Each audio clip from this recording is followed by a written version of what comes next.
Welcome back to another episode of Excuse My Grandma. Hi, Kimberly. Hi, Grandma. It's your big day today. It's my fucking birthday. 25, you're a quarter of a century. Yes, 25 years old. I mean, where were you at 25? I was wiping my daughter's backside, I think, somewhere. You had a baby. I had a 2-year-old. And you were married, right? And I'm a little behind schedule if that's my route. But things happen later now, right? Like the age of settling down is a bit different now than it was in the 50s, 60s. That's better now. It's actually much better. You have careers and you start your married life and family hopefully a little later. Well, here's my question though. I'm 25. Like, when do you start dating for marriage and not just like for fun to mess around or even just to hook up with someone but who's not husband material? Or like, is 25 too late? Should I already be looking or only dating people who are husband material? Yes, you're too late. You've blown it. No. But no. I don't think so. I think that you can have fun in college. You can have fun for a few years afterwards. But at some point, you have to say, well, where is my life going? Do I want to have a family? Do I want to have a relationship that really is going to be a long time thing, just not a weekend or a month? So is today the day that I say no more fuckboys? No, I don't think you should end it completely. Oh, good, because then I'd have to block everyone in my phone. That's a problem. I think you need a new Rolodex anyway. Eliminate your old dates. They have to be thrown out. Ripped up, thrown into the garbage, and a whole new group come into the Rolodex. We will see. So I want to dive, speaking of old guys and exes and all of that, I feel like your birthday is the only day that's really acceptable to be having any sort of interaction with an ex, a guy you used to hook up with, a guy who has been ghosting you recently. If they come in and say happy birthday, you're like, oh my God, perfect excuse to be having a conversation. And if you, like, for me, I feel like there's some people I've been holding back and been like, okay, I can't talk to them. And just like, I haven't had an excuse, but this is a perfect excuse. Because it's a thing. Some people are like, do I even need to reach out and say happy birthday? Can it just be happy birthday, or does it have to be a little bit more personalized? I think it's really nice that people reach out. I love that idea. I mean, especially somebody that you liked or that liked you at some point. It's nice to know that somebody's still, thinking about you a little in a nice way. I think that's lovely. Kim, I think you're thinking too much about your birthday. It's not exactly like the birth of America. It's just another day. But the people, you realize who reaches out to you, who really cares about you. Well, that's true. And I feel like I always reassess and I'm like, who do I want to keep in my life and who don't I? Who did I realize like, oh, this person actually like cared to send me a nice message. I didn't realize that we were that close. And then like it informs my decisions. Like yesterday, I was preparing myself for today of being like, which guys are going to reach out to me? I'm getting ready. I'm like, it's the most exciting part of my day. No, I'm kidding. But I was like, who is really going to come through and who isn't? And I was like, I'm either going to cry and be let down, or I'm going to be like, oh, that's a pleasant surprise. Too much pressure. Well, why am I putting so much pressure on it? Like, why is it so important? I don't know. Somewhere in your childhood, birthdays became very important. Why are we psychoanalyzing me I think now? we have to analyze this. Yeah. Well, today I did get it from everyone I was expecting, and maybe a little bit more. Thank heavens. I know. Otherwise, I would have been. Otherwise, would have had to pull me up tonight. Exactly. So I want to go through like some scenarios of people that I got texts from today, and you let me know if like I deserved the birthday text or if it wasn't necessary, and if you think it should just be happy birthday, or if you think it should have been like more of a conversation. Okay, I'll play this game. This is a cute game. Thank you. All right. Got a text from an ex of a very long-term relationship. Should I have gotten that text of happy birthday? Absolutely. You think so? Absolutely. Why not? I mean, as long as you didn't end up fighting and being in a terrible place. Which we didn't. He's a great person. Exactly. So. It's very nice to be thought of. I think that's great. Okay, great. So next, a very recent guy that I had been seeing, hooked up with, unclear the terms, if it would continue or not. Do I deserve the birthday text?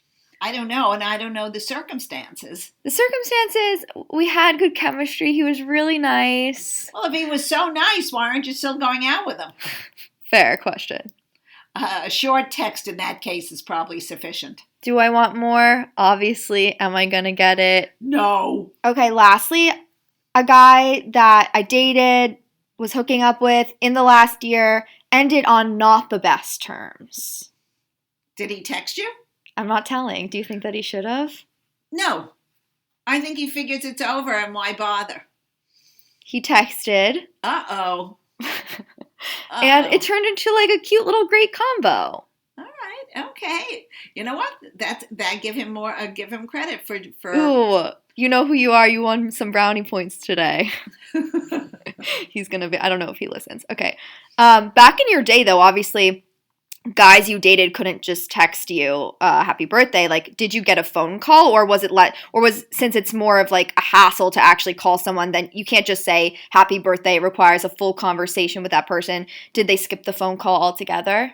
Kimmy, to tell you the truth, I think when I finished seeing somebody and it was over, it was over. It was over. We didn't have conversations after that because it wasn't going anywhere. But for friends, old friends, or somebody who I just dated as a friend, yes, I think I would get a phone call from them, whatever, but not from old boyfriends. Yeah. First of all, I was married at 21, so how many old boyfriends from high school or elementary school were there? Right. It's interesting that you say, like, when it's over, because, like, that's just never the case anymore. I feel like there's always, people get back together for a certain amount of time, or they'll hook up again, or they'll be texting, and it's, like, so, like, it's much more clean and, healthy. It was cleaner in our days. You were over, it was it. I don't think it is happier now. You drag it out. If you see that nothing is going in the right direction, why bother? And you can still say hi and how are you, and I hope you're having a good birthday, but don't carry on the conversation too long. It's not going anywhere. Yeah. Well, I think otherwise, besides, since I got all the text I was looking to get, I'm stress-free. It's been a good birthday so far. Today we went out on the golf course. You were great. You were terrific. Hitting a mile. That was fabulous. Of course, sometimes not on the right hole, but that was all right. Oh, why are you giving me sass? Like, I just started learning to play, but how come for some reason my balls went so much further than your balls? Because you're much better. Oh, you admit it now. Okay. Definitely better. There's no question, not even a conversation. I like when the pro, who's a wonderful guy, we says, love him. There is no point in your even trying to imitate Kimmy's swing. No, he didn't say that. He said, watch how she does it. And then he said, don't bother. Then he said, don't bother. Well, I just started, but here's a question for you. Have you or anyone you know ever had sex on a golf course? Oh my God! I don't see the thrill of that. Of sex in public places, the animals, or the swans, or the turtles. I mean, be one with nature. I mean, sex in public places, it's a thing that people like to do. Do you know any fun stories about it? No. Really? Oh, absolutely. I feel like I have one for like every friend. Like privacy. I think sex should be done in private. That's no fun. Well, I don't know what you're looking for. I'm part of the Mile High Club. Oh, that's bad. That's bad. Even I know what that is. Forget it. I thought you wouldn't know. I do know. Oh. I'm not dumb. Well, sometimes you don't know what, like, swiping left and swiping right means, so. Well, that's true. That's true. Kim, I think that forget the outdoor business. Just do a sleepover indoors. Oh, no, a sleepover. I don't do sleepovers. Oh, this is not good. You don't like the pillows? No. It just feels very intimate, and I think a lot of people, like, try to have sleepovers with people that they're just starting to date, and it just feels like too much. Like, there's just anxiety about the next day. Like, you're gonna look like shit in the morning, and like you don't have your pajamas and you don't have your toothbrush. Like, it's so much easier to just go home. Well, that's if you don't like the person. If no, you really, I don't think really like him. I don't think you should go home. You could wear his shirt and use your finger for a toothpaste. That's true. There's ways to adapt. I think you have to adapt if you like them. If you don't like this, if you don't want to continue and have a second sleepover, then just leave. I don't think it's about that, though. Like, I could like somebody. I just know that I will sleep badly if I sleep in the same bed as someone. I mean, like, now, like, in relationships and couples that have been married for a really long time, like oftentimes you sleep in different rooms. Well, that's true, but that's because of snoring. But I think that a young person usually doesn't snore. I don't know. I haven't had too much experience. But I think... But you're not going to sleep well with another person. Yes, you do. You cuddle. Ugh.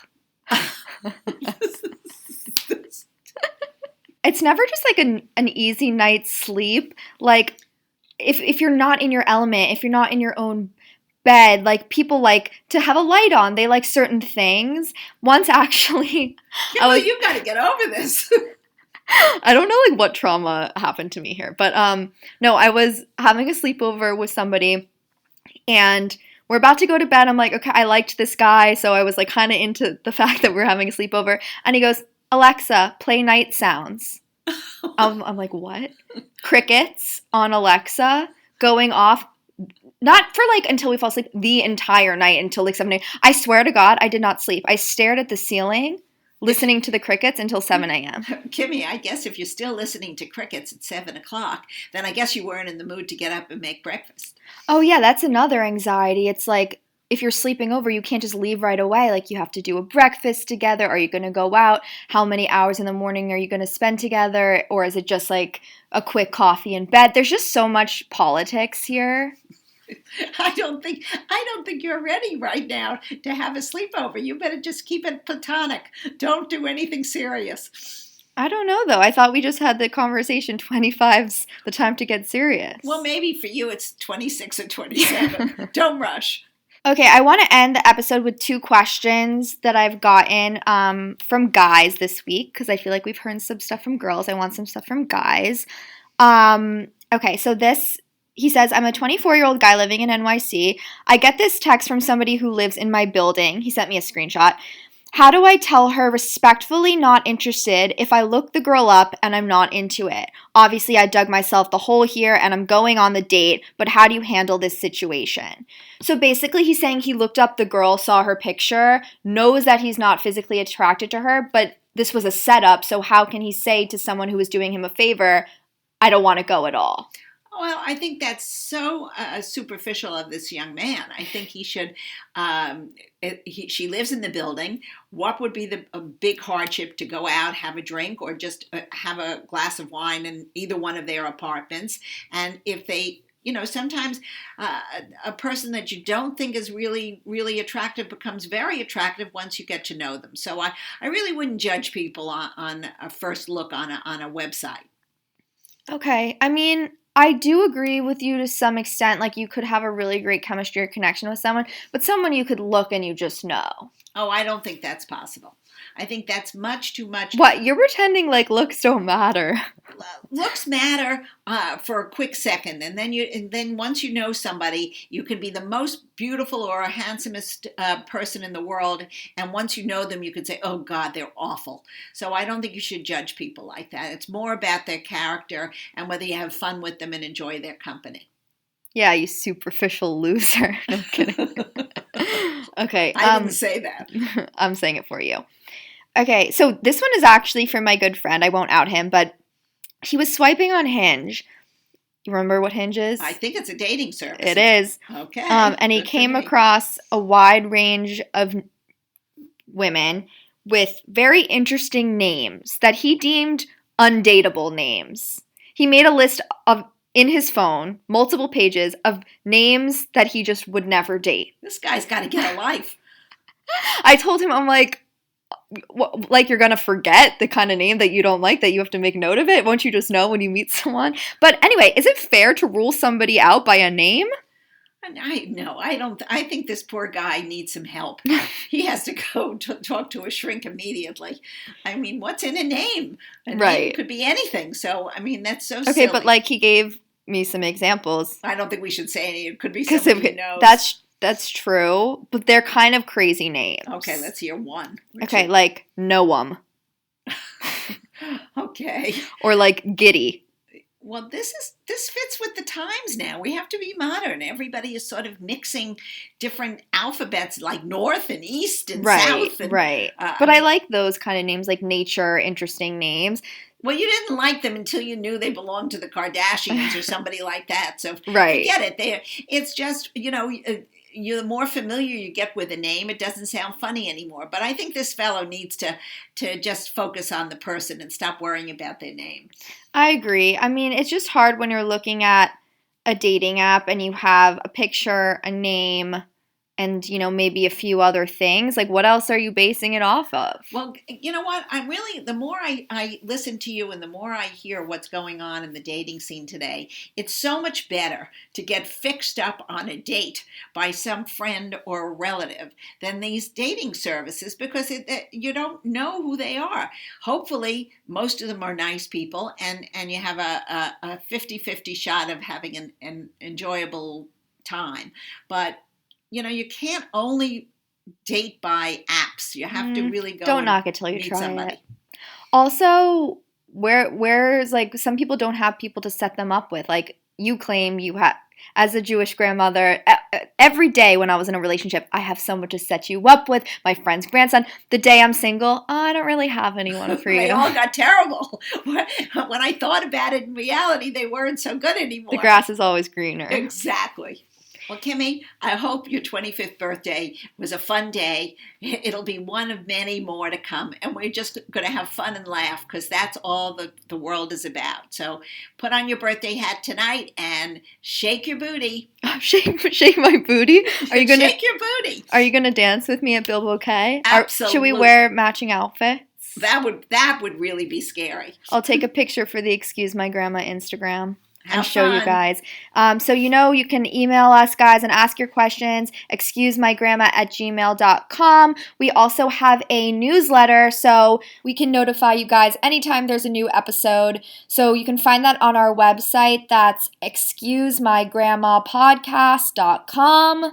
And if you don't already, please subscribe on Spotify and Apple Podcasts. Remember to rate, review, give us 5 stars. Remember, it is free to listen to us, as Grandma likes to say. Grass doesn't grow on a busy street. So no, Grandma, not that quote. Well, which quote do you want, dear? About the podcast being free. Good thing that this is free, Kimmy, because if you don't like us, just switch us off. Okay, that's more like it. Have a good week, you guys. Talk to you soon.